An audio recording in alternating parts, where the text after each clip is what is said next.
말씀이니라. 아멘. 우리 옆에 분과 이렇게 인사하면 좋겠습니다. 봐도 봐도 질리지 않는 얼굴입니다.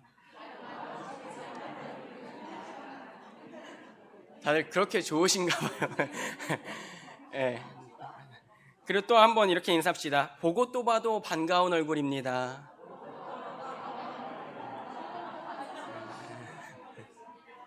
우리가 이번 한 주간, 지난 한 주간 특세 때 그리고 금요 심야 기도회까지 사실 제가 여기 이곳에 이제 사역자로 오고 나서 지난 금요일이 제일 많이 이 성도분들이 오셔서 함께 뜨겁게 기도했던 것 같습니다. 앞으로도 그 금요 기도의 뜨거운 성령의 불이 이어지기를 간절히 소망합니다.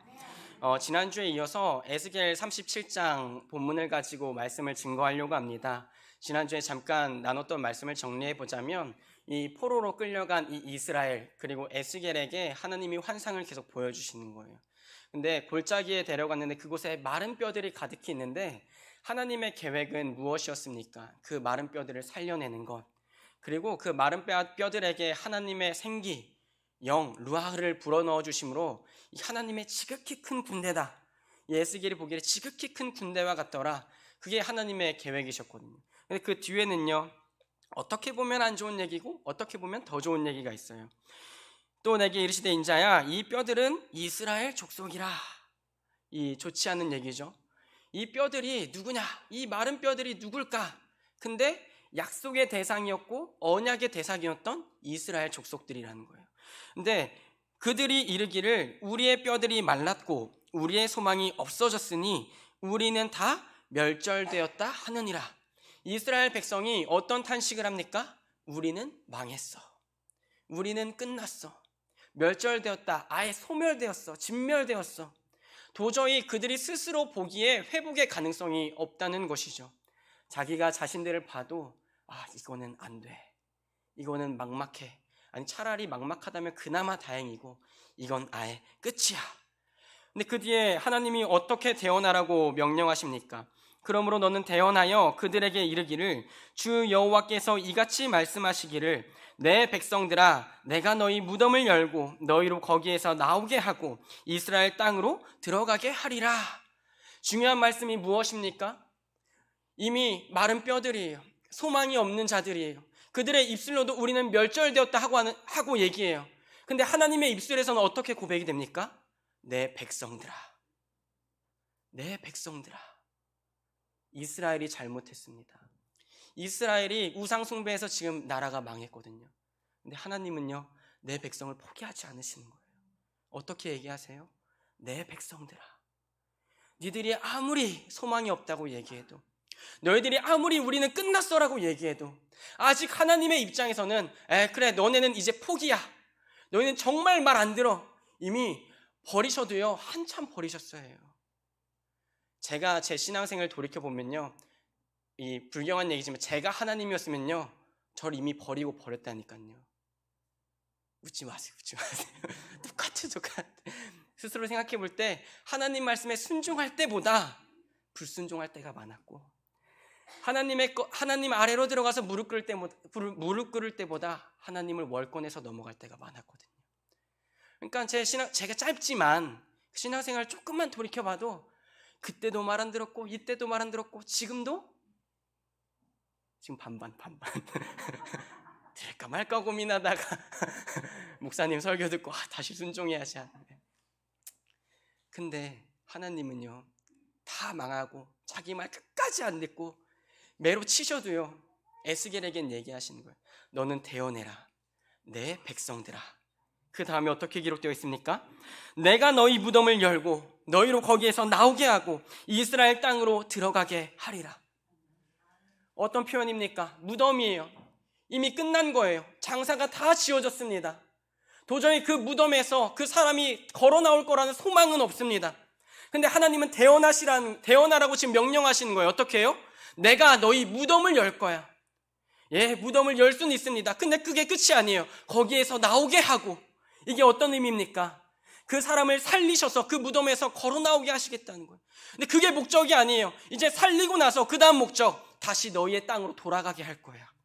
이게 하나님의 계획이었습니다. 이게 하나님이 처음 언약 백성들에게 주신 약속이에요. 이곳이 본향이 아니고 너희가 바라는 그 가나안 땅, 약속의 땅, 비유적으로 얘기하면 천국이 너희의 본향이야. 하나님이 통치하신 그 나라, 하나님이 다스리시는 그 나라, 기쁨과 평안이 넘치는 그 나라. 근데 이스라엘 백성이 그것을 버리고 어디로 지금 들어갔다고 얘기를 해요? 무덤으로 들어가 버렸거든요. 무덤인지도 모르고 들어가 버리거든요. 우리도 나도 모르게 죄를 합리화하거나 내 주관적인 판단이 높아지면요, 말씀이 들리지 않아요. 근데 걸어가는 그 끝이 어딘 줄 아세요? 나는 하나님을 위해서라고 얘기는 하지만 그것이 말씀을 추월하고 하나님을 추월했을 때는 그 목적지가 무덤이거든요. 근데도 몰라요. 근데 그 미련한 인생에, 죄 많은 인생에 하나님은 포기하지 않으시고 내가 무덤을 열고 거기서 너희로 나오게 하고 너희 원래 약속의 땅, 이스라엘 땅으로 돌아가게 할 것이다. 소망 없고 희망 없는 인생에 무엇이 그들에게 소망이 됩니까? 하나님의 약속과 말씀이 유일한 소망이 되고 있는 것입니다. 13절에도 똑같이 비슷하게 기록되어 있습니다. 내 백성들아, 내가 너희 무덤을 열고 너희로 거기에서 나오게 한즉 너희는 내가 여호와인 줄을 알리라.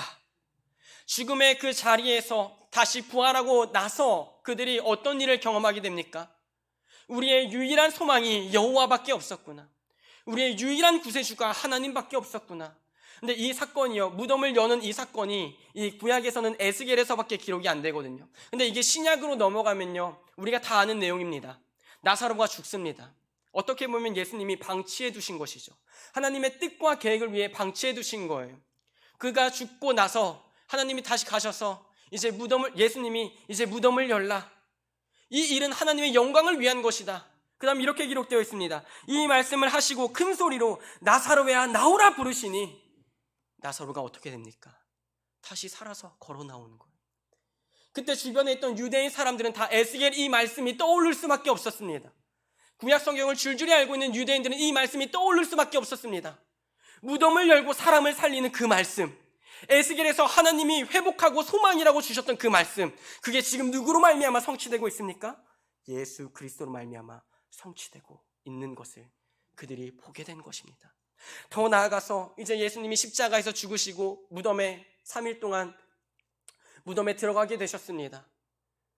예수님을 따르던 이 여인들이 와서 다시 무덤을 정리하려고 왔을 때 그 무덤이 열려 있는 겁니다. 천사가 이렇게 얘기하는 거예요. 너희가 왜 죽은 이를 여기서 찾고 있느냐? 이곳엔 죽은 이가 없다. 예수는 너에게 약속하신 대로 다시 살아나셨느니라. 에스겔서가 어디서 성취됩니까? 신약의 예수 그리스도로 말미암아 온전히 성취되고 있는 것입니다. 하나님이 친히 자신의 아들을 십자가에 못 박으셨고 그 십자가에서 우리의 죄를, 우리의 멸절될 수밖에 없는, 소망이 없는, 우리의 끝이 죽음밖에 없는, 무덤밖에 없는 그 인생을 예수님이 다 짊어지시고 무덤으로 친히 들어가셨습니다. 근데 하나님은 그것을 내버려 두신 것이 아니라 친히 무덤을 여시고 그곳에서 자신의 아들을 살리셔서, 오해하시면 안 됩니다. 살리셨다, 부활하셨다, 이건 다 수동태로 기록되어 있습니다. 그러니까 살림 당하신 거예요. 하나님 아버지께서 자신의 아들을 의롭다 여기시고 살려주신 거예요. 그리고 이제 나와서 예수님이 제자들에게 너희는 천국 복음을 증거해라, 땅끝까지 복음을 전파하라. 다시 이스라엘의 소망을, 약속되었던 땅의 소망을 이 땅에 증거하라고 보내신 것입니다. 그래서 복음은 예수밖에는 없는 것입니다. 오늘 이 말씀도요, 오늘 우리 가운데 혹시나 가정생활로, 어려운 생활로 우리 인생이 무덤인 것 같은 자들에게, 내 인생에 도저히 소망이 없고 내가 나를 봐도 우리는 멸절되었다, 삶의 어려움이 끝나지 않아서 나는 멸절되었다.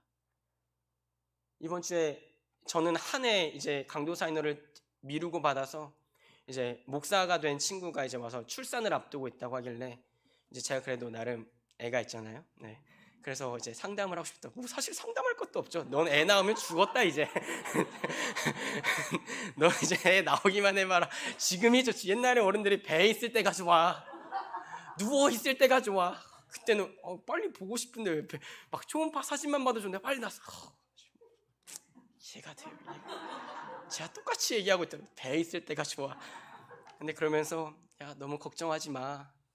기도하고 싶지 않아도 네 등에 자연스럽게 아내와 아이 인생이 짊어지고 그걸 짊어지고 가다가 기도할 시간이 없다고 얘기해도 힘들어서 무릎이 꿇려. 그리고 무릎이 꿇리면 그냥 눈물이 나. 걱정하지 마, 걱정하지 마. 그 친구가 결코 웃으면서 돌아가지는 못했습니다. 제가 이 얘기를 왜 해요? 강단에서 설교를 해도요, 또 이제 갓 목사가 돼도요, 삶의 어려움은 계속 있습니다. 다 아시잖아요. 저보다 더 아시잖아요. 근데 복음은 끊임없이 우리에게 얘기하는 거예요. 너가 너 자신의 인생을 봐도 멸절된 것 같고 소망이 없는 것 같고 어쩔 수 없는 탄식이 나오는 그때에도 나는 너를 내 백성이라고 부르고 있어. 그리고 너가 네 삶이 아무리 어렵고 무덤에 들어간 것 같을지언정 이제 내가 무덤을 열 거야. 거기서 나오게 할 거야. 그리고 너가 도저히 이 땅에서 소망이 없다고 얘기할 때 내가 너를 위해 준비한 본향이 아직 있지 아니하냐. 그곳으로 내가 너를 반드시 인도할 거야. 그게 이 에스겔서 말씀 37장의 말씀이에요. 그게 이 말씀이에요. 소망 없고 포로로 잡혀간 이 이스라엘 백성에게, 자신들의 입술에서 탄식밖에 나오지 않는 백성에게 아니야 울지 마. 너희는 아직 내 백성이라니까. 하나님이 도저히 어디 있으신가, 우리 하나님 도대체 어디 있으신가 탄식할 때도 아직 너희는 내 백성들이야. 내가 이제 너희로 말미암아 무덤을 열고 거기서 나오게 하고 내가 약속한 땅으로 친히 인도할 거니까 걱정하지 마. 지금 잠시 눈물 흘릴지언정 그 눈물을 내가 찬양으로 바꿀 거니까. 오늘 오전에도 말씀을 통해서 정말 타이타닉호에 탄 게 우리 인생 같다. 그 말씀을 들으면서 제가 사실 인생을 얼마나 살았겠어요. 그래, 좀 살았습니다. 기껏해야 31살인데 근데도 애 하나만 있어도 이렇게 삶이 기쁘고 또한 힘든데 자녀를 두고 더 키우면서 얼마나 많은 고민과 어려움들이 있으실까. 그런데도 성경이 주는 답은 하나입니다. 오직 예수. 예수가 소망되니까 울지 마. 예수가 너희를 위하여 이미 본향을 다 준비해놨으니까 기쁘게 영광 돌려. 삶이 버거워도요, 우리 입술에 찬양이 마르지 않는 이유, 삶이 버거워도요, 눈물이 마르지 않는 것 같아도요, 다시 우리를 예배의 자리로 하나님이 부르시는 이유, 이미 그 예수께서 모든 죄를 담당하고 죽으셨기 때문입니다. 그리고 우리의 생명을 다 짊어지시고 다시 살려지셨기 때문입니다. 그래서 에베소서에서는 이렇게 기록해요. 허물로 죽은 우리를 그리스도와 함께 살리셨고 또 함께 일으키사 그리스도 예수 안에서 함께 하늘에 앉히시니. 우리가 지금 하늘에 앉아있진 않습니다. 하지만 하나님의 약속은 무엇입니까? 예수와 함께 살리셨고 또 예수와 함께 하늘에 앉히시니. 그게 하나님의 약속입니다. 그게 하나님이 우리에게 주시는 소망입니다. 이 소망이 넘치는 평화교회 되기를 간절히 소망합니다. 그래서 이 강단에서 다른 것 증거하지 않고 예수만이 소망입니다. 그래서 저는 간절히 한 가지 적용점, 어떻게 보면 부담일 수도 있고요, 어떻게 보면 농담 같은 협박일 수도 있고요, 어감이 그렇지만 좀 금요기도회 때 지난 금요일날 보니까 제가 앞에서 찬양을 하잖아요. 제가 오히려 막 은혜가 넘치더라고요. 진짜 성도분들이 이 특세 때 피곤하실 텐데 이 저녁까지 이 자리에 오셔서 함께 기도하니까 정말 막 살아있는 것 같다, 막 생동감이 넘치는 것 같다. 막 찬양을 해도 그전에도 열심히 했지만 더 조금이라도 이 성도분들이 기도하실 때 조금이라도 더 힘이 되라고, 더 힘차게 하나님, 제 찬양이 어떤 도움이 될지 모르겠지만 조금이라도 누군가에게 이 찬양이 기도하고 있는 성도들에게 도움이 된다면, 누군가에게 소망이 될 수 있다면 제 목소리를 통하여서, 찬양을 통하여서 주님 영광 받으시고 성도들의 영혼을 살려주시옵소서. 한 가지 바랍기는 금요기도회 때 같이 모여서 같이 기도하고 같이 하나님 나라를 꿈꾸고, 아무리 낙이 없고 소망이 없는 것 같아도 서로를 보고 봐도 질리지 않습니다.